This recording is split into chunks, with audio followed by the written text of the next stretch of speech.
Channel Floral Bio Canvas. So this video is going to be the lecture 3 on environmental management chapter. We will be continuing with the further parts that is remaining, and today we will be starting from the big story of a small man. इनका नाम जादव मोलाई पैंग और ये आसाम में born हुए थे.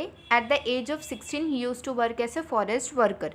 Now इन्होंने एक दिन देखा कि जो ब्रह्मपुत्र रिवर थी वहाँ पे बाढ़ आया था. ब्रह्मपुत्र रिवर में बाढ़ आया था, उसकी वजह से इन्होंने किनारे पे कुछ मरे हुए सांप देखे.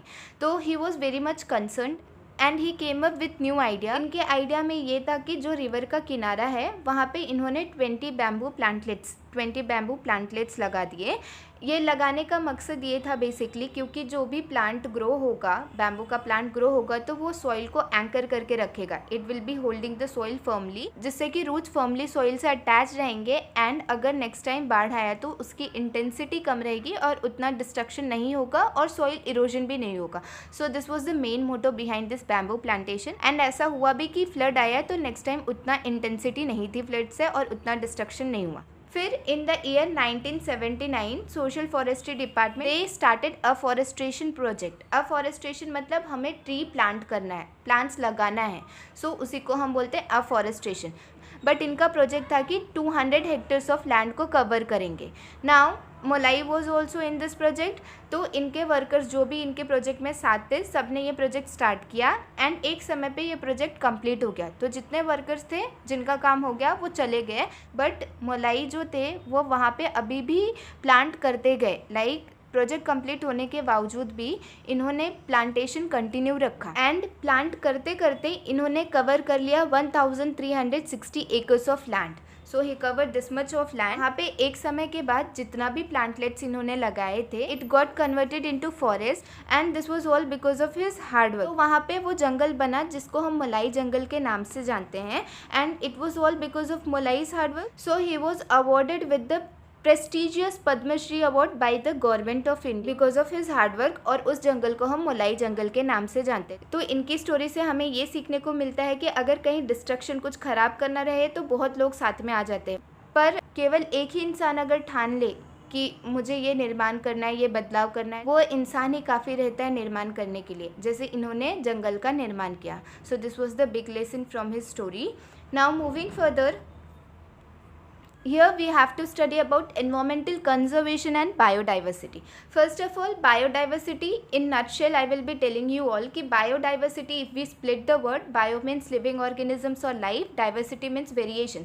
So that the variations that we see within the living organism उसी को हम biodiversity बोलते हैं. जैसे कि अगर मैं सिंपली आप लोग को बताऊँ तो प्लांट में कितनी डाइवर्सिटी है हम पढ़ते आ रहे हैं. Algae, bryophyta, pteridophyta, gymnosperm, angiosperm and primitive से एडवांस तक गए. फिर उनका हैबिटेट चेंज हुआ है, कुछ वाटर में है, कुछ टेरेस्ट्रियल है. So this way there is an number of diversities और richness of the living organisms that we see. पर जो हमने natural and man made factors पढ़े वो एनवायरमेंट को बैडली इफेक्ट कर रहे हैं. And because of these factors, जिसमें पोल्यूशन मेन फैक्टर कंसिडर किए थे, उसमें हमने टाइप्स ऑफ पोल्यूशन पढ़े थे, soil, air, water. So these pollutions and these factors are affecting the biodiversity. सब फैक्टर की वजह से बायोडाइवर्सिटी थ्रेटन है, खतरे में है. तो we have to conserve these biodiversity. Now we will be studying about biodiversity and the types of biodiversity. So when I talk about biodiversity, as we got to know that biodiversity is the richness in the living organism. So it is the variations that we see within the living organisms. It could be plant species, animal species or microorganism. So this is termed as biodiversity and इनको खतरा किस वजह से है? Natural and man-made factors जिसमें pollution main factor है. Now the types of biodiversity that we have to study, तो पहला आता है इसमें जेनेटिक डाइवर्सिटी. तो पहला डाइवर्सिटी हमें पढ़ना है genetic diversity. So when we see the definition of genetic diversity, it is the occurrence of diversity among the organisms of same species. Example क्या है? Each human being is different from one another. Now we have to simply understand कि एक इंसान दूसरे इंसान से अलग है, हालांकि we belong to same species, हम सेम स्पीशीज़ के हैं. कैसे? Because we are coming under Homo sapiens. अब हम क्यों अलग हैं? Now as we all have studied about gene, gene is responsible for particular trait and character. Gene की वजह से एक इंसान का बाल का कलर क्या होगा, आँख का कलर क्या होगा, उसका हाइट क्या रहेगा, ये सब डिटरमाइन होता है. So these characteristics are determined because of gene and ये जेनेटिक मटेरियल प्रेजेंट रहता है न्यूक्लियस में. Now we belong to same species homo sapiens, then too we differ from each other. So this is because of genetic diversity we are different from one another. यहीं पे मैं अगर दूसरा example दूँ, आप सबका फेवरेट फ्रूट मैंगो. मैंगो में भी देखो तो these mangoes are of same species, पर कुछ मैंगो का टेस्ट बहुत ही मीठा, बहुत अच्छा, कुछ का साइज़ बहुत अच्छा है. तो ये किस लेवल पे हो रहा है? This is because of genetic diversity. किसी में जीन का एक्सप्रेशन हुआ है, किसी में जीन का एक्सप्रेशन नहीं हुआ है, इस वजह से उसमें वो कैरेक्टरिस्टिक निखर के आ रहा है एंड दूसरे में नहीं आ रहा है. So this is all because of genetic diversity, the gene that is responsible for that particular characteristic और ट्रेट. तो हम ह्यूमन बींग्स सेम स्पीशीज के होने के बावजूद भी हम एक दूसरे से डिफरेंट है. Henceforth we human beings are of same species, then too we are different because of this genetic diversity. हमारा स्किन का टोन, हमारा हाइट, हमारे आँख का कलर, बाल का colour, everything this is determined because of genetic diversity. Second one is the species diversity.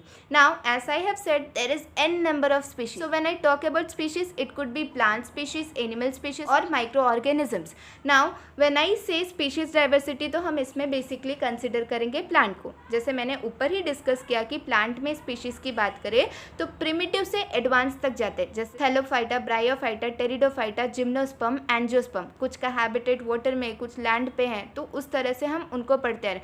So these are n number of species. उनका size कुछ बहुत छोटे हैं, कुछ बहुत बड़े हैं. So these are the n number of species and that we are studying under species diversity. Now the next thing that we have to discuss is ecosystem diversity. As we all know कि ecosystem मतलब क्या होता है?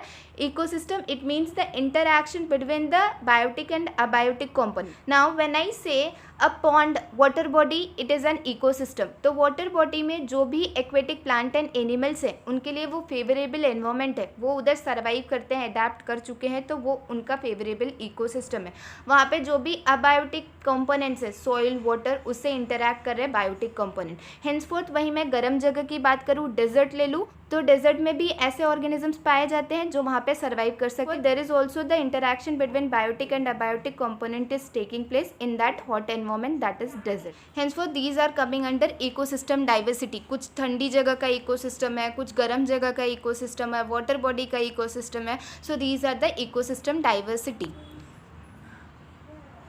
Moving further, here we have to study about the sacred group, the forest that is conserved in the name of God. तो ऐसा forest है जहाँ पे वो local people जो वहाँ पे reside कर रहे हैं, they have religious and ritualistic belief, जिसकी वजह से वो जगह के प्लांट्स को वर्शिप कर रहे हैं एंड उस जगह को वो हार्म पहुंचाने नहीं दे रहे. जैसे वो प्रोहिबिट करते हैं कुछ एक्टिविटीज़, जैसे उस जगह पे डिफॉरेस्टेशन टोटली बैन है, अलाउ नहीं करने देंगे डिफॉरेस्टेशन. कोई भी human activities such as deforestation हम कंसिडर कर ले, या फिर हंटिंग कर ले कि उस जगह से एनिमल्स को हंट करना, प्लांट स्पीशीज़ को ले जाना, दैट आर टोटली प्रोहिबिटेड. वो रिस्ट्रिक्ट करके रखते हैं, अलाउ नहीं करते. सो this way they conserve that particular area.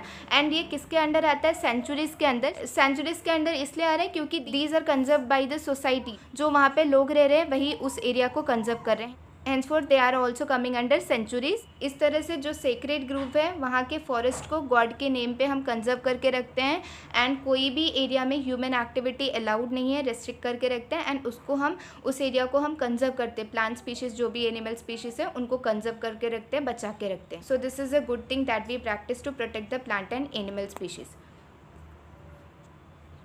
Here we will be coming across with different symbols which represents the waste management, save fuel, save energy, save water. So these are the symbols which indicates, और हम अगर इसको follow करेंगे, practice में लाएंगे तो this way we can conserve our environment.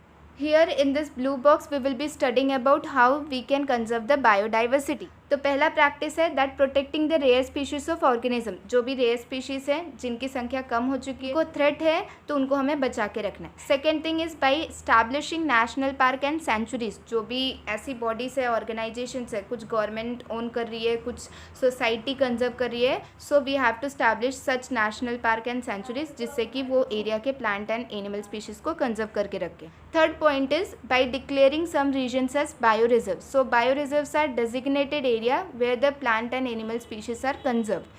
Fourth point that we have to discuss is project for conservation of special species. जो भी स्पेशल स्पीशीज़ है उनके लिए प्रोजेक्ट चलाना, उनको कंजर्व करके रखना। Fifth point is conserving all plant and animal species. Her plant and animal species को कंजर्व करना है हमें। Six point by observing the rules. जो भी रूल्स है उसको फॉलो करने हैं, उनको कंजर्व करने हैं। And seven point is that we have to maintain the records of traditional knowledge. जो भी हमारे ट्रेडिशनल नॉलेज है उनका रिकॉर्ड मेंटेन करके रखना है।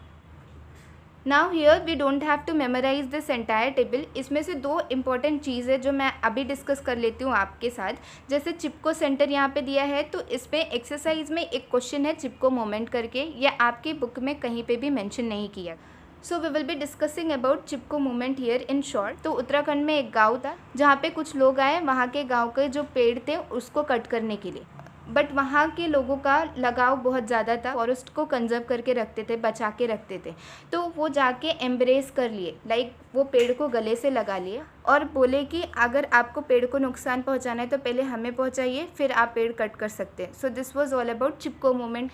पेड़ को एम्ब्रेस कर लिए, गले लगा लिए, henceforth it is termed as Chipko movement. Now the second thing that we have to discuss here is International Union for Conservation of Nature।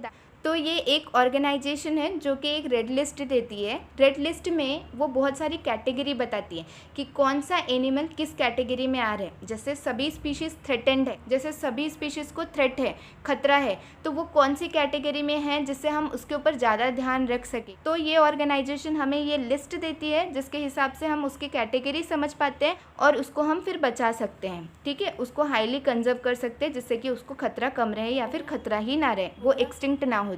तो उस कैटेगरी में आता है, जैसे हम आगे पढ़ेंगे, endangered, extinct. So there are different categories which are mentioned. उस कैटेगरी में आता है endangered, vulnerable, rare species, indeterminate या फिर वाइल्ड, एक्सटिंक्ट। तो उस हिसाब से हम उस कैटेगरी को देख के कि कौन सा स्पीशीज़ कौन सी कैटेगरी में है, हम उसको कैसे कंजर्व कर सकते हैं, उसको कैसे बचा सकते, कैसे प्रोटेक्ट कर सकते, इस हिसाब से हम उसको प्रोटेक्ट कर सकते हैं। ठीक है, so this is all about today's video.